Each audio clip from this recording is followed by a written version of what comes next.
Okay, so today we're going to present the Yosuda, I think I'm saying that right, rowing machine.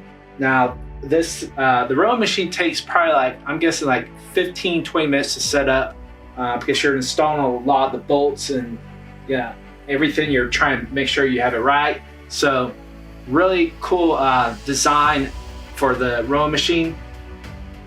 One thing that I like is the foot. It's easy to strap. Also, it's long enough where you're able to go back far enough with a full your legs extended, and there's enough pull, but it's low impact. I have spinal surgery. I also have an arm injury, so it doesn't injure me. So I'm gonna have my wife present it, and then she'll also review it.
Okay, so to use the rowing machine, it's really simple.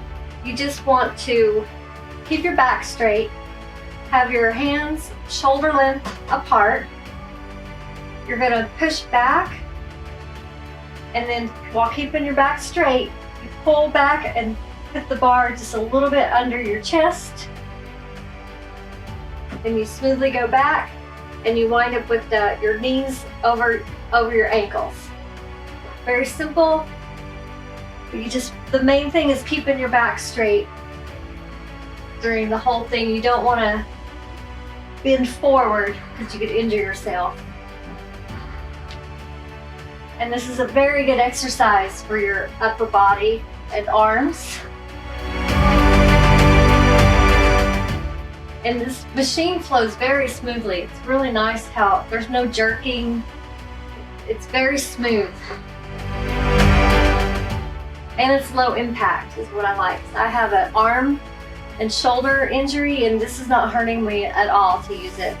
It has a little panel here. You can't really see it, but it's basically keeping up with your calories, the count that you've rode, and the total time, and the distance you've traveled. And then you've of course got I have it on the highest tension, and you can see I have no issues pulling it. But it goes 1 through 8. I have it on the high tension. It's meant to be a low impact, so you're not going to, it's not a bodybuilding machine. It's about toning and working out your upper body. So this is definitely a great at-home rowing machine. I'm very happy that we got the opportunity to get this machine and show you how it works. It will definitely get a lot of use in our little workout area. We have several machines that we do for cardio and for our legs, and now this is an addition to that gives us something for our upper body.